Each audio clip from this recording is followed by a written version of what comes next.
Assalamualaikum warahmatullahi wabarakatuh.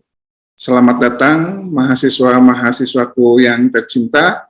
Saya ucapkan selamat atas diterimanya Anda semua sebagai anggota keluarga besar Universitas Padjadjaran yang alhamdulillah Anda semua tercatat diterima menjadi mahasiswa di lingkungan UNPAD. Saudara-saudara sekalian, di masa pandemi ini saya ingin menyampaikan bahwasanya kegiatan kuliah itu tetap dilaksanakan di lingkungan UNPAD. Cuma yang membedakan, biasanya kita melaksanakan kegiatan kuliah secara tatap muka, tapi saat ini kita akan laksanakan secara online. Namun, walaupun kita melaksanakan kuliah secara online, kita mesti tetap semangat, ya. Jangan sampai dengan adanya pelaksanaan kegiatan kuliah yang bernuansa online ini, kita semua tidak mempunyai semangat untuk mengikuti kegiatan kuliah. Saudara-saudara sekalian, saya adalah salah seorang dosen dari Fakultas Ilmu Sosial dan Ilmu Politik UNPAD yang kebetulan mendapatkan amanah untuk menyampaikan pokok bahasan atau materi dari pendidikan kewarganegaraan terkait dengan identitas nasional. Nah, tentu semua pasti mengetahui apa yang dimaksud dengan identitas nasional. Namun sebelum saya akan menjelaskan tentang definisi dari identitas nasional, saya pun ingin menyampaikan terlebih dahulu kompetensi apa yang mesti dicapai oleh Anda semua setelah mengikuti kegiatan perkuliahan, khususnya di dalam mengikuti perkuliahan dalam pokok bahasan identitas nasional. Kompetensi atau capaian pembelajaran yang akan dicapai oleh mahasiswa setelah mengikuti pembelajaran ini adalah bahwasanya mahasiswa diharapkan mampu mengerti tentang latar belakang dan pengertian identitas nasional, mahasiswa mampu menjelaskan muatan dan unsur-unsur identitas nasional, mahasiswa mampu menjelaskan keterkaitan globalisasi dengan identitas nasional, mahasiswa pun mampu menjelaskan keterkaitan integrasi nasional dengan identitas nasional. Selain itu, mahasiswa diharapkan mampu menganalisis tentang paham nasionalisme atau paham kebangsaan sebagai paham yang mengantarkan pada konsep identitas nasional. Yang terakhir, bahwasanya mahasiswa diharapkan mampu untuk bisa menganalisis tentang revitalisasi Pancasila sebagai pemberdayaan identitas nasional. Saudara-saudara sekalian, ketika kita memperhatikan istilah identitas nasional, maka kita pun bisa mengetahui secara lebih jauh bahwasannya yang namanya identitas itu terkait dengan ciri khas, jati diri atau tanda yang melekat pada seseorang atau sesuatu yang berguna untuk membedakannya dengan sesuatu yang lain. Sama halnya dengan individu, dengan manusia, binatang, ataupun yang lain-lainnya mempunyai nama, mempunyai panggilan. Itulah gunanya identitas. Identitas bisa sebagai sebuah pembeda dan juga sebagai suatu kekhasan yang dimiliki oleh individu ataupun benda dan yang lainnya.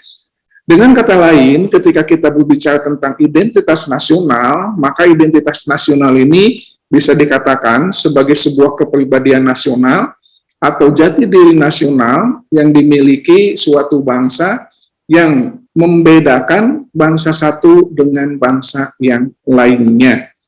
Dengan kata lain, bahwa identitas nasional ini sebagai sebuah manifestasi nilai-nilai budaya yang tumbuh dan berkembang dalam aspek kehidupan satu bangsa atau yang dikenal dengan istilah nation. Dengan ciri-ciri khas dan dengan ciri yang khas tadilah suatu bangsa berbeda dengan bangsa lain di dalam kehidupannya. Saudara-saudara sekalian, dalam identitas nasional, ternyata identitas nasional itu mempunyai faktor pembentuk. Ya. Mengapa identitas nasional ini bisa muncul? Nah, beberapa faktor pembentuk dari identitas nasional yang mesti kita ketahui, diantaranya adalah faktor yang pertama yaitu faktor objektif. Apa sih sebetulnya yang dimaksud dengan faktor objektif ini? Nah, faktor objektif ini dapat dikatakan sebagai faktor yang meliputi faktor geografis dan demografis.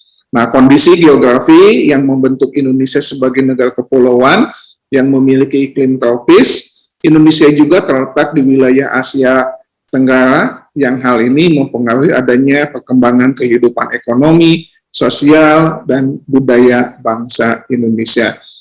Inilah kondisi yang dalam arti sesungguhnya, yaitu kondisi dalam kondisi alamiah atau objektif. Nah, faktor yang kedua adalah faktor subjektif, yaitu faktor yang terkait dengan aspek sosial, politik, kebudayaan, dan juga sejarah yang dimiliki oleh bangsa Indonesia. Faktor-faktor ini sangat mempengaruhi proses terbentuknya masyarakat Indonesia dan juga identitas bangsa Indonesia. Selanjutnya, faktor yang ketiga yang menjadi pembentuk identitas nasional kita adalah etnis. Ya, faktor premier ini dapat dikatakan meliputi etnis, teritorial, bahasa, dan juga agama. Indonesia sendiri merupakan bangsa yang memiliki berbagai macam budaya, bahasa, dan agama. Ini kita menjadikan Indonesia itu sebagai sebuah bangsa yang memiliki heterogenitas bangsa, ya, heterogenitas yang terkait dengan budaya, bahasa, dan agama. Namun demikian, meskipun unsur tersebut berbeda-beda dan memiliki ciri khas masing-masing, namun hal tersebut bisa menyatukan masyarakat menjadi bangsa Indonesia. Faktor lain yang bisa menjadi pembentuk identitas nasional adalah faktor pendorong. Nah, faktor ini meliputi komunikasi dan teknologi, seperti lahirnya angkatan bersenjata dalam kehidupan kenegaraan. Dalam hubungan ini, ilmu pengetahuan dan teknologi dalam suatu bangsa merupakan identitas nasional yang sangat dinamis. Faktor lain di dalam pembentuk identitas nasional ini adalah faktor penarik. Ya. Faktor penarik ini meliputi bahasa, birokrasi yang tumbuh, dan sistem pendidikan. Bahasa Indonesia merupakan bahasa yang sudah ditetapkan menjadi bahasa nasional dan kesatuan nasional. Masing-masing suku yang ada di Indonesia masih tetap menggunakan bahasa dari daerahnya masing-masing atau yang dikenal dengan bahasa lokal dan memiliki nilai-nilai kearifan lokal pula. Faktor yang keenam dalam pembentuk identitas nasional ini adalah faktor reaktif. Faktor reaktif ini meliputi dominasi, pencarian identitas, dan juga penindasan. Seperti yang sudah diketahui bahwa bangsa Indonesia pernah dijajah beratus-ratus tahun oleh bangsa asing. Hal ini mewujudkan memori bagi bangsa, bagi rakyat Indonesia pula. Memori akan perjuangan, penderitaan, dan semangat yang hadir dalam masyarakat untuk memperjuangkan kemerdekaan. Nah, itulah saudara-saudara sekalian, 6 faktor pembentuk identitas nasional yang mesti kita ketahui bersama, bahwasannya faktor pembentuk identitas nasional ini tidak akan jauh dari karakteristik bangsa kita secara alamiah yang mempunyai posisi yang sangat strategis di antara 2 benua dan 2 samudra, dan juga Indonesia mempunyai kedudukan yang sangat luar biasa dikarenakan mempunyai sumber daya alam yang sangat melimpah dan juga tadi adanya heterogenitas bangsa. Namun walaupun berbeda-beda, identitas nasional kita tetap satu, persatuan Indonesia. Identitas kita, identitas nasional. Ya. Nah, saat ini kita ingin mengetahui pula, apa sih sebetulnya jenis-jenis dari sebuah identitas nasional. Jenis-jenis identitas nasional setidaknya ada 3 yang perlu kita ketahui. Yang pertama adalah identitas fundamental. Nah, identitas fundamental di sini apabila kita merujuk pada falsafah dan dasar negara yang tentunya di Indonesia ini menuju kepada ideologi Pancasila. Ideologi Pancasila menjadi sebuah identitas fundamental. Pancasila yang terdiri dari 5 sila sudah memuat hal-hal yang fundamental untuk menjadi pedoman dalam kehidupan berbangsa dan bernegara.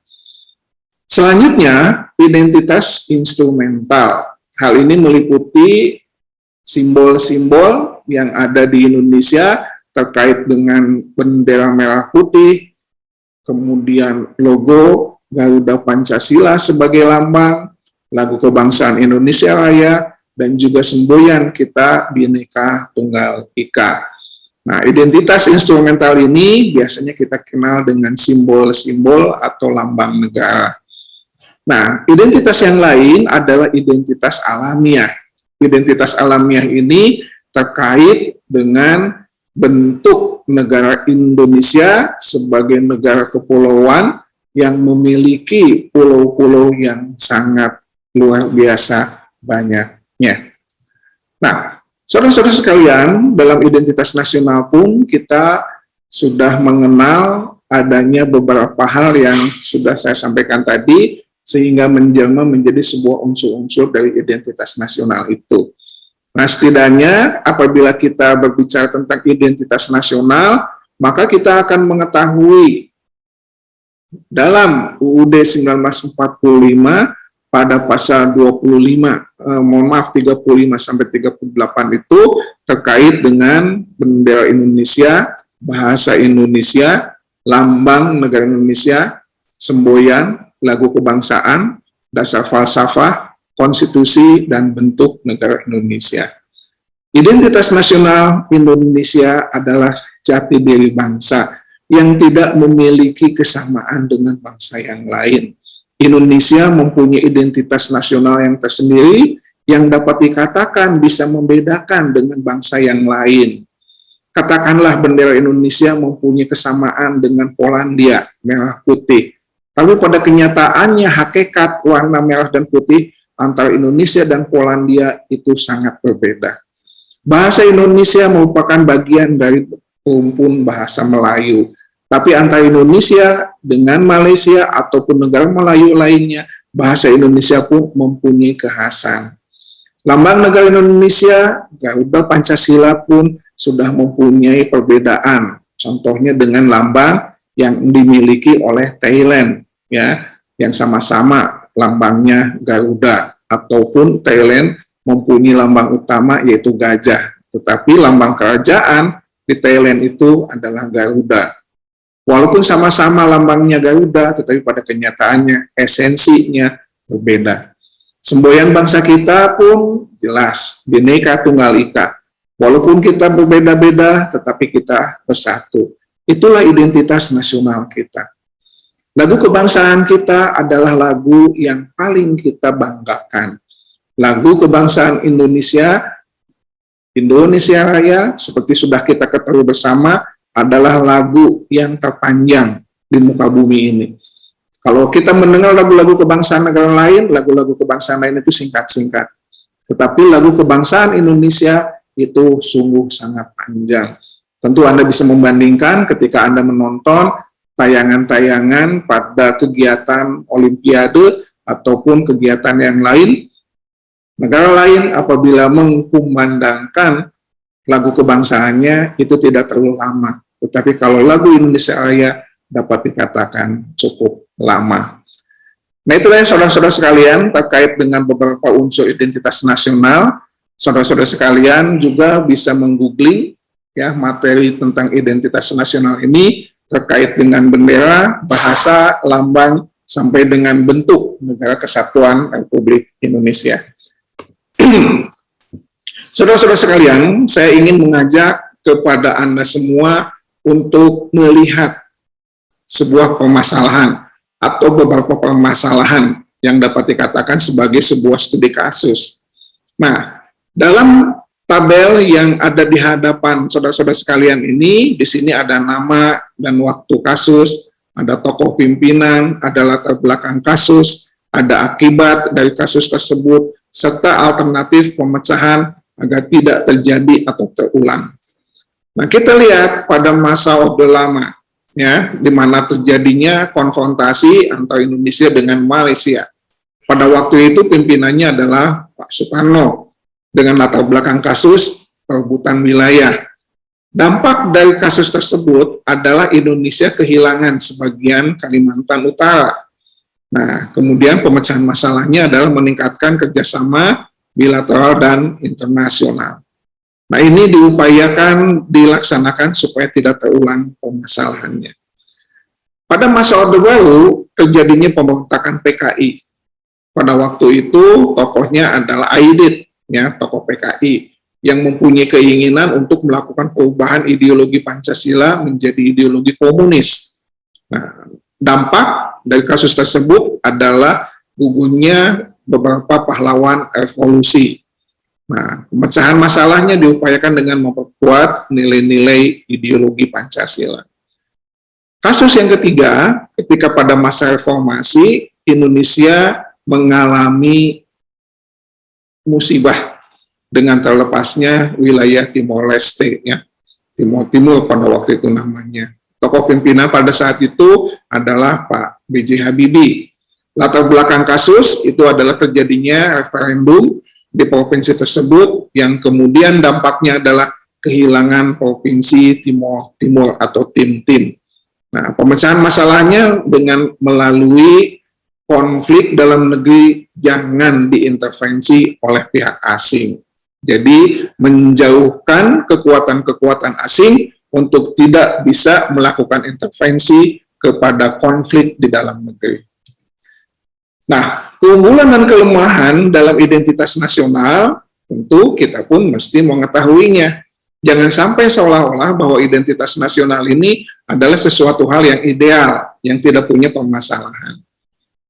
Identitas nasional pun tentu memiliki keunggulan dan juga adanya kelemahan. Nah, keunggulan dari pelaksanaan identitas nasional ini bahwasanya di dalam identitas fundamental tetap tercantum dalam UUD 45 walaupun sudah diamandemen sampai 4 kali. Kemudian adanya identitas instrumental, bahasa Indonesia sebagai bahasa persatuan Indonesia, dan identitas alamiah di mana kekayaan alam yang ada di Indonesia yang sangat melimpah. Nah, tadi merupakan sebuah keunggulan. Nah, setelah keunggulan kita pun memiliki kekurangan, ya. Kekurangan atau kekurang berhasilan pelaksanaan identitas nasional ini, ternyata identitas nasional baru sebatas dihayati pada tataran kognitif.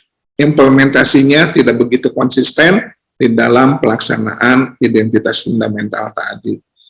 Nah, kelemahan di dalam identitas instrumental bahwasanya bangsa Indonesia belum menggunakan ideologi atau identitas ini dengan baik. Nah, selanjutnya di dalam identitas alamiah, kekurang berhasilan kita adalah belum bisa mengoptimalkan kekayaan alam yang ada. Apalagi kita sudah mengetahui yang namanya kekayaan alam di Indonesia lebih banyak dieksploitasi oleh bangsa lain. Nah, alasan kekurang berhasilan dari pelaksanaan identitas nasional ini diantaranya adalah para pemimpin yang belum bisa menjadi contoh yang baik bagi rakyat Indonesia. Kemudian primordial yang masih tinggi dan kualitas sumber daya manusia Indonesia yang masih rendah. Nah, itulah yang menyebabkan mengapa identitas nasional Indonesia dapat dikatakan mempunyai kelemahan dan juga kurang berhasil pada tataran praktisinya. Nah, dengan adanya kelemahan ini, tentu kita mesti mempunyai pemecahan masalah. Nah, pemecahan masalah untuk identitas nasional ini supaya tetap terjaga keberadaannya, maka diupayakan identitas nasional ini dikaitkan dengan beberapa wawasan. Wawasan yang pertama adalah wawasan spiritual. Bahwasanya kita sebagai masyarakat Indonesia wajib meletakkan landasan etik, moral, religiusitas sebagai dasar dan alat pengembangan sebuah profesi. Nah, itulah identitas nasional kita. Identitas nasional kita bukan untuk mengkotak-kotakan siapa yang unggul, siapa yang lemah, tetapi kita meletakkan identitas tadi terhadap atau mengkaitkan dengan wawasan spiritual. Nah, wawasan yang kedua adalah wawasan akademis. Bahwasanya identitas nasional ini menunjukkan bahwasanya pendidikan kewarganegaraan sebagai mata kuliah keahlian ataupun kehidupan bersama dapat dikatakan sebagai sebuah mata kuliah yang menonjolkan identitas nasional, di mana mahasiswa nanti akan mengetahui atau mempelajari beberapa identitas nasional. Dan kita menjadikan mata kuliah pendidikan kewarganegaraan ini menjadi sebuah aspek being, ya, yang tidak kalah pentingnya, bahkan lebih penting daripada aspek having di dalam kerangka penyiapan sumber daya manusia yang bukan sekedar instrumen, melainkan adalah subjek pembaharuan dan pencerahan. Selanjutnya, identitas nasional ini hendaknya dikaitkan dengan wawasan kebangsaan. Wawasan kebangsaan ini adalah untuk menumbuhkan kesadaran nasionalismenya agar dalam pergaulan antar bangsa tetap setia kepada kepentingan bangsanya, bangga dan respek kepada jati diri bangsanya yang memiliki ideologi tersendiri, yaitu ideologi Pancasila. Aspek yang keempat, sebagai pemecahan masalah, bahwasanya identitas nasional hendaknya dikaitkan dengan wawasan mondial. Apa itu? Yaitu wawasan yang menyadarkan bahwa manusia dan bangsa di masa kini siap menghadapi dialektikanya perkembangan dalam masyarakat dunia yang terbuka. Demikianlah saudara-saudara sekalian pokok bahasan identitas nasional yang bisa saya sampaikan. Semoga pokok bahasan identitas nasional ini mempunyai manfaat bagi Anda dan juga bagi kita semua. Terima kasih atas atensi dan perhatiannya. Saya ucapkan Assalamualaikum warahmatullahi wabarakatuh.